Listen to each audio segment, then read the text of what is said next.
Bienvenidos amigos a este su programa favorito, Red de Bendición.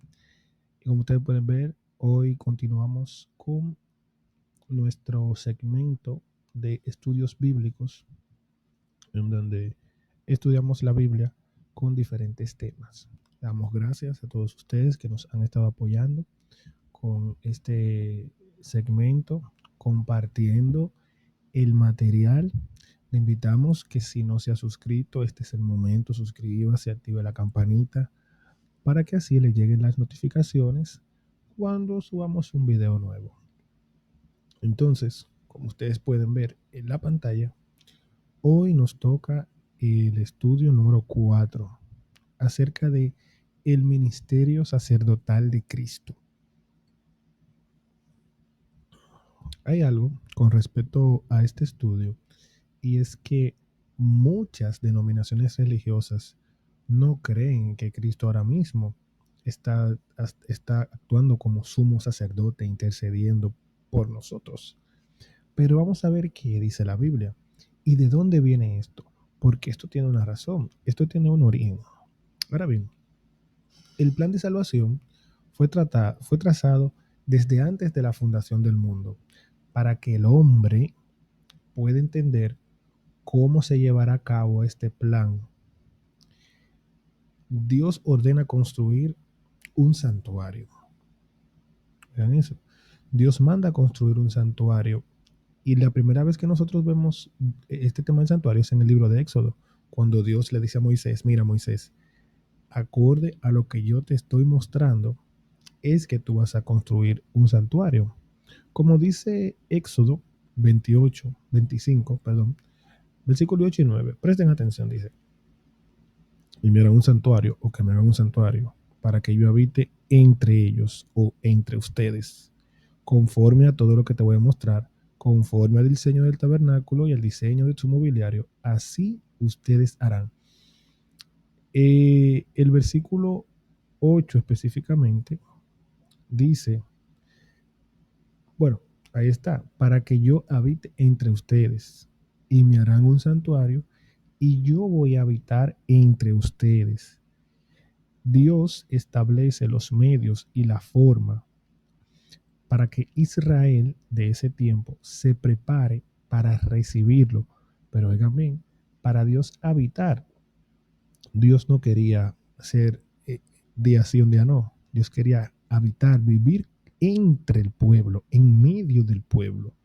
Y la forma en la que Dios estipula que esto puede suceder es construyéndole un santuario. ¿Pero por qué? Porque el santuario fue una escuela para el pueblo de Israel. El santuario contenía todas las indicaciones, primero del plan de salvación, y muchísimas otras indicaciones.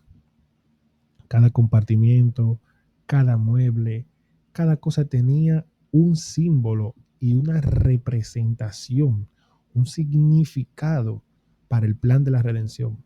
Oigan esto. Y cada cosa representaba o representa algo de la vida de Cristo. ¿Cómo estaba construido el santuario? Bueno, según el gráfico y según lo que dice Hebreo, según lo que dice el libro de Éxodo, el santuario estaba dividido en dos partes. O sea, la parte principal. Tenemos alrededor lo que es el atrio, ¿verdad? Pero dentro estaba dividido entre la parte de adentro del atrio, pero la tienda estaba dividida entre el lugar santo y el lugar santísimo. En el atrio o patio, como podemos ver, se encontraba la puerta, se encontraba el altar de los sacrificios y fuera también se encontraba el lavacro. Ahora bien, dentro de la tienda, como ya había dicho, tiene dos partes, el lugar santo y el lugar santísimo. Dentro del lugar santo se encuentra la mesa de los panes, se encuentra el altar del incienso, se encuentra el candelero y la parte más importante del santuario, que era el lugar santísimo, se llamaba así, lugar santísimo, se encontraba allí el arca del pacto, donde Dios se manifestaba. El arca del pacto tenía un propiciatorio, donde había unos ángeles que tenían una sala que se cubrían su rostro, y en el medio estaba lo que se conocía como la Shekinah, que era donde se manifestaba la presencia de Dios. Ahora bien, ¿Quiénes ministraban en el santuario? ¿Quiénes oficiaban dentro del santuario? ¿Quiénes tenían la facultad de todos los días hacer toda la liturgia, todo el oficio que se hacía en el santuario? Eran los sacerdotes. Los sacerdotes oficiaban todos los días del año de forma continua, se iban turneando, pero una vez al año el sumo sacerdote entraba al lugar santísimo y si allí se hacía una especie de ceremonia bastante extensa, no la vamos a tocar ahora, pero el sumo sacerdote entraba una vez al año, limpiaba todo, todos esos pecados, toda la sangre, todas las cosas, y pasaba al lugar santísimo. No siempre se pasaba al lugar santísimo. Entre el lugar santo y el lugar santísimo había un velo, pero como allí estaba la presencia de Dios, solamente se entraba una vez al año. Ahora bien, ¿cuáles eran los servicios servicios litúrgicos que se llevaban a cabo en todo el santuario? Bueno, el primero era el sacrificio continuo. Según lo que dice Números 24:8, lo describe: ofrecerás un cordero por la mañana y ofrecerás otro por la tarde. Este era el sacrificio que se hacía todos los días y tiene una trascendencia maravillosa. Era ofrecido por el sumo sacerdote por la mañana y por la tarde, como yo lo había dicho. ¿Qué otro servicio litúrgico había en el santuario? Podemos ver aquí el sacrificio por el pecado. Dice Levítico 4:27-30. Y si es alguien del pueblo el que peca inadvertidamente haciendo cualquiera de las cosas que el Señor ha mandado que no se hagan y se hace así culpable y se le hace saber el pecado que ha cometido, traerá como su ofrenda una cabra sin defecto por el pecado que ha cometido. Pondrá su mano sobre la cabeza de la ofrenda por el pecado y la degollará en el lugar del holocausto. Entonces el sacerdote tomará con su dedo la sangre y la pondrá sobre los cuernos del altar del holocausto y derramará todo el resto al pie del altar. ¿Qué pasa aquí? Vimos el sacrificio que hacía el sumo sacerdote todos los días, pero aquí es un sacrificio por el pecado que una persona había cometido. La persona tenía que ir dice ahí, con una cabra sin mancha, confesar su pecado y entonces se hacía un servicio litúrgico. ¿Qué otro servicio había? El sacrificio expiatorio. Oigan esto, el sacrificio expiatorio, el sacrificio de expiación, de limpieza. Levítico 16, 29, 30. 29, 30 y 34 dice aquí: y esto será para ustedes un estatuto perpetuo. En el mes séptimo, a los 10 días del mes, humillarán sus almas y no harán obra alguna, ni el nativo ni el extranjero que reside entre ustedes. ¿Por qué? Según lo que dicen los demás pasajes, porque Jehová va a hacer expiación. Este servicio se llevaba una vez al año y se llamaba el día de expiación y era un día de juicio para el pueblo. Sus pecados, el pueblo debía entender que si ese día sus pecados habían sido perdonados, si sus pecados no eran confesados y no eran depositados dentro del santuario, morían. Algo interesante era que este servicio se avisaba con tiempo. Ahí lo dice. A los 10 días del mes se humillarán sus almas. Con mucha anticipación se avisaba, se tocaban trompetas y todo eso para que se hiciera. Hemos visto los tres tipos de sacrificios que se hacían en el santuario. Esto es muy importante comprenderlo. Muchas personas dicen, no, porque el santuario ya eso es sombra. Sí, es verdad, es sombra. Pero si usted no entiende plenamente los servicios del santuario, no va a comprender a cabalidad el plan de salvación de Dios. Porque está escrito ahí, en eso que yo acabo de leer, está descrito el plan de salvación de Dios. Pero muchas personas nunca dicen, no, el Antiguo Testamento ya está obsoleto, ya no es necesario. Déjeme decirle que el que piensa eso está muy errado y le falta leer mucho la Biblia. Seguimos. Aquí vemos ahora el santuario como ilustración del ministerio intercesor de Cristo.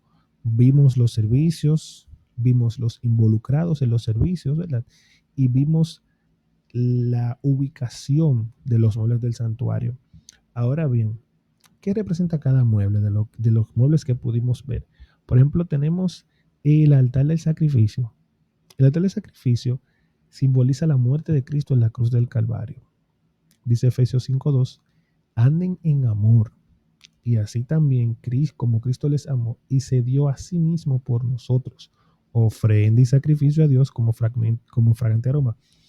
Esa parte, esa porción de la Biblia que dice ofrenda y sacrificio a Dios como fragante aroma, le pertenece al santuario y está en el Nuevo Testamento. Ese término, ofrenda y sacrificio a Dios, cuando se lo dan a Israel, los israelitas lo entienden por el tema de los sacrificios y del santuario, captan el mensaje. Pero dígame usted, una persona que no comprenda los servicios del santuario, no comprende la magnitud y lo que significa ofrenda y sacrificio a Dios, no la comprende. Porque usted va a decir, ¿ofrenda qué ofrenda? Dinero, bienes, no, sacrificio a Dios. Eso tiene una connotación muy profunda. Pero seguimos. Vimos el altar de sacrificio. Vamos a ver ahora el siguiente, el lavacro. El lavacro es la fuente donde se lavaban, donde había agua y se lavaban. Dice que representa las aguas del bautismo, que a su vez simboliza la sangre de Cristo que nos limpia de todo pecado. Juan 3:5 dice, Jesús respondió, en verdad te digo que el que no nace de agua y del Espíritu no puede entrar en el reino de los cielos. ¿Por qué? Porque el bautismo representa la muerte de Cristo. Y si yo me bautizo, yo estoy muriendo como Cristo murió. Pero cuando yo salgo, tengo la promesa de que si muero y muero en Cristo, voy a ser resucitado. Así como Cristo resucitó de los muertos, así también nosotros. ¿Y qué es lo que nos limpia? El agua. Lamentablemente hay personas que dicen, no, el bautismo no es necesario. El bautismo es un símbolo que representa el sacrificio de Cristo en nuestro favor y es parte del plan de salvación. Lo dice la Biblia, yo no me lo estoy inventando, ustedes lo están viendo ahí. Vimos el sacrificio, ahora vemos el lavamiento, la limpieza. Primero aceptamos el sacrificio de Cristo y Cristo luego nos limpia de todo pecado. Primer paso, segundo paso. El paso siguiente es la mesa de los panes, que representa a Jesús como el pan de vida. Ahí lo dice, Juan 3:6-48. Jesús dijo, yo soy el pan de vida. Pero también representa la Biblia, porque dice que no solamente de pan vivirá el hombre, sino de toda palabra que sale de la boca de Dios. O sea, que representa el alimento espiritual, la Biblia. El siguiente es el candelabro, que simboliza la luz. Juan 8:12 dice, y Jesús les habló otra vez diciendo, yo soy la luz del mundo. El que me sigue no andará en tinieblas, sino que tendrá la luz de vida. Dentro del santuario, el único mueble que tenía fuego o que alumbraba era el candelero. No había otro mueble que alumbrara. Y me da a entender, también representa la Biblia, porque el Salmo 119:105 dice, lámpara es a mis pies tu palabra y lumbrera mi camino. O sea que esa luz representa la Biblia, representa a Cristo, representa el testimonio. Pero como estamos viendo el ministerio de Cristo, nos estamos especificando ahí, aquí vemos cuando Jesús dijo que yo soy la luz del mundo. Oigan esto, el que me sigue no andará en tinieblas, sino que tendrá luz y vida. Seguimos con los dos muebles que nos faltan, el altar del incienso que representa las oraciones. Apocalipsis 5:8 dice, cuando tomó el libro y los 4 seres vivientes y los 24 ancianos se postraron delante del Cordero, cada uno tenía un arpa y copas de oro llenas de incienso. El incienso viene de allá del tabernáculo. Dice aquí que son las oraciones de los santos. Ese incienso, suba mi oración delante de ti, el don de mis manos como ofrenda de tarde. Uf, tremendo pasaje que me acordé. Vemos que cuando se ora, la oración a Dios sube como un aroma, como un incienso agradable. Por eso que las oraciones deben de ser sinceras, deben de salir del corazón, no una mera repetición, debe de ser sincero. Y aquí vemos que este candelero representa la vida de Cristo fue una vida de oración, señores.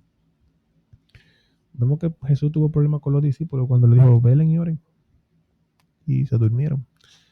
El último es el arca del pacto, que era donde se manifestaba la presencia de Dios. Éxodo 25:21 dice, pondrás el propiciatorio encima del arca, y en el arca pondrás el testimonio que yo te daré. Y el versículo 22 dice que ahí yo me voy a manifestar delante de ustedes y mi presencia estará frente a ustedes, lo que se le conoce como la Chequina. Ya por último, en esta parte dice que el cordero, el animalito que llevaban, representa a Cristo. Primera de Juan 1:29 dice, he aquí el cordero. Al día siguiente, lo voy a leer, Juan vio a Jesús que venía hacia él y dijo, aquí está el cordero de Dios, que quita los pecados del mundo. Y este cordero de Dios, nótese, que era el continuo, era lo que se sacrificaba en el santuario. Cuando Juan dice aquí el cordero de Dios, me está mandando al santuario a que vaya y estudie. Si Cristo es el Cordero, ¿qué pasaba con el Cordero en el santuario? Y Cristo todavía no había muerto. Y Juan le dice, miren aquí el Cordero. Ah, pero oigan esto, cuando Adán y Eva pecan, se sacrifican corderos, dando a entender de que el Cordero tendría una representación más adelante. Vemos que Noé sacrificó corderos, Abraham sacrificó corderos. Todas esas personas que el tema de Caín y Abel también fue por un cordero. Cuando Abraham Dios le dijo, dame tu hijo. Y a Isaac le preguntó, papá, ¿y el cordero? Y él le dijo, Dios proveerá. Estaba hablando de Cristo. Dios proveerá el cordero. Y para poder comprender esa cabalidad, tenemos que ir obligatoriamente al santuario. El santuario celestial, miren, muchas personas dudan de que en el cielo hay un santuario. Y hoy vamos a ver unos pasajes muy interesantes acerca de eso. La Biblia nos enseña que todo lo que, la Biblia nos enseña lo siguiente. La Biblia nos enseña que todo lo que había y se hacía en el santuario que Dios le dijo a Moisés que cree, que haga, era una figura, era una sombra de las cosas celestiales, de las cosas que habían en el cielo. La verdad es que hay un santuario en el cielo y Cristo actualmente está oficiando como nuestro sumo sacerdote. Pablo aseguraba, Moisés y Juan. Vamos a leer este pasaje de Hebreos. Presten atención a lo que dice aquí, miren. Ahora bien, el punto principal de lo que se ha dicho es este. Tenemos tal sumo sacerdote, mírenlo ahí donde está identificado, que se ha sentado a la diestra del trono de la majestad de los cielos. Eso tiene, esa frase ahí tiene una profundidad, señores. A la diestra del trono de la majestad de los cielos, como ministro del santuario, del tabernáculo verdadero. ¿Del qué? Del verdadero. ¿Y cuál es el verdadero? El que está en el cielo. Que el Señor eligió y no el hombre. ¿Cuál santuario eligió Dios? El que está en el cielo, porque los otros fueron hechos por el hombre. Porque todo sumo sacerdote está constituido para presentar ofrendas y sacrificios. Como lo vimos, los servicios lo hacían los sacerdotes y el sumo sacerdote hacía oficios también. Y aquí dice, por lo cual es necesario que este sumo sacerdote también tenga algo que ofrecer. Sigue diciendo Hebreos 4:5. Así que si él estuviera sobre la tierra, ni siquiera sería sacerdote, habiendo sacerdotes que presentaran ofrendas según la ley, los cuales sirven a lo que es copia de las y sombra de las cosas celestiales. Ven, yo no me lo estoy inventando. El santuario fue una copia de lo que está en el cielo, tal como Moisés fue advertido por Dios cuando estaba a punto de erigir el tabernáculo. Pues dice él, haz todas las cosas conforme al modelo que te fue mostrado en el monte. Vieron que leímos ese pasaje anteriormente. Y termina diciendo el versículo 6, pero ahora Jesús, habiendo tenido un ministerio tanto mejor, por cuanto Él es también el mediador de un mejor pacto, estableció mejores promesas. Señores, el ministerio de Cristo, ahí lo vemos como lo dijo Pablo, pero también Moisés vio este santuario en el desierto cuando Dios se lo reveló. Pero Juan en Apocalipsis 11 también vio el santuario. Dijo, he aquí el templo de Dios. Y cuando ve el templo de Dios, ve el arca del pacto. ¿Qué estaba viendo Juan? el santuario. De hecho, como yo les había dicho, la copia de la tierra es basada en la que está en el cielo. El santuario real es el que está en el cielo, con un ministerio mucho más real, el ministerio de Cristo. Tenemos un mediador que intercede entre Dios y los hombres, intercede por nosotros, ofreciendo los méritos de su propio sacrificio, implorando el perdón de los pecados de quienes se arrepienten. Cristo es el único mediador sin mancha delante de nosotros. Mire, le voy a poner el pasaje de Apocalipsis. Mírenlo aquí. Apocalipsis 11:19 dice, el templo de Dios que está en aquí que vi el templo de Dios que está en el cielo y fue abierto. Y el arca de su pacto se veía en su templo y hubo relámpagos, voces y truenos y un gran terremoto. Ustedes ven lo que yo les digo, que en el cielo había un santuario y ese santuario nos da a entender a nosotros de que Cristo está oficiando en ese tan santuario. En la próxima lección vamos a ver cómo Cristo llega a oficiar en este santuario. Pero aquí vamos a ver algunas imágenes de cómo era este santuario del desierto, que era el más representativo, que nos da a entender de que Dios tenía un plan. Dios tenía todo bastante estudiado. Miren, este tema del santuario, señor, es súper amplio. A mí no me da el tiempo para yo hablarle de todo, porque hablándole de un solo mueble podemos durar horas, pero eso lo vamos a hacer luego. Vean cómo el santuario y sus oficios tienen una simbología, tienen una representación. Yo les invito, si ustedes quieren que hablemos más del santuario, ustedes me lo pueden escribir aquí debajo para ampliar más el tema del santuario. Si ustedes ven, yo no estoy diciendo nada mío. Todo lo que usé fue pura Biblia. Y hay gente que no cree que Cristo está intercediendo. Tú le dices, Cristo está intercediendo. Eso no, eso es una herejía. Ah, pero lo dice la Biblia. Y lo acabamos de ver ahora. Hay un santuario en el cielo. Muy bien, hemos llegado al final de la lección, pero ustedes saben que tenemos un test. El test de hoy va a ser un tanto diferente porque yo le voy a poner los pasajes. Vamos a ver la primera pregunta. Y ahí está la respuesta. ¿Qué le pidió Dios a los israelitas que le hicieran en el desierto? Según lo que dice Éxodo 28, dice, me harán un santuario. No se lo inventó Michael, lo dice la Biblia, búsquelo en su Biblia, Éxodo 28, que me hagan un santuario para que yo habite entre ellos. Siguiente pregunta. ¿A quién representaba el cordero? Dice Éxodo 29:38. Esto es lo que ofrecerá sobre el altar: 2 corderos de un año, ¿verdad? Cada día, continuamente. Y Juan 1:29 dice, al día siguiente Juan vio a Jesús que venía hacia él y le dijo, he aquí el Cordero de Dios que quita el pecado del mundo. Puede ir a su Biblia y confirmarlo. Siguiente pregunta. ¿Cómo era considerado el santuario terrenal? Hebreos 9:24. Porque Cristo no entró en un lugar santo hecho por mano, una representación del verdadero, sino en el cielo mismo, para presentarse ahora en la presencia de Dios por nosotros. ¿Cómo era considerado el santuario terrenal? Como una copia del verdadero que está en el cielo. Siguiente pregunta. ¿Qué hace Cristo en el santuario celestial? Buena pregunta, ¿verdad? Según Hebreos 7:25, miren, dice, por lo cual puede también salvar perpetuamente los que por él se acercan a Dios, viviendo siempre para interceder por ellos. Cristo intercede ahora mismo por nosotros delante del Padre. Un tema muy profundo que mucha gente no lo cree, no lo cree. Seguimos. Además de Cristo, ¿puede alguien más interceder por nosotros? Jejeje. Buena pregunta esta, ¿verdad? ¿Quién más puede interceder por nosotros aparte de Cristo? ¿Ustedes creen que alguien más puede interceder por nosotros? Lo vimos en la lección pasada.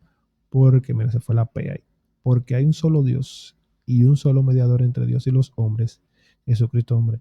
Nadie puede interceder por usted.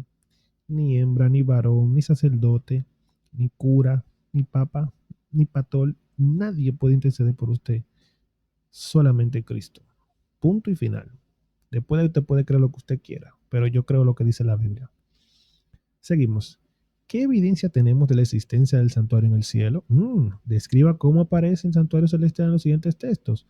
Yo solamente toqué en Apocalipsis 11:19 y vi el templo de Dios que fue abierto en el cielo.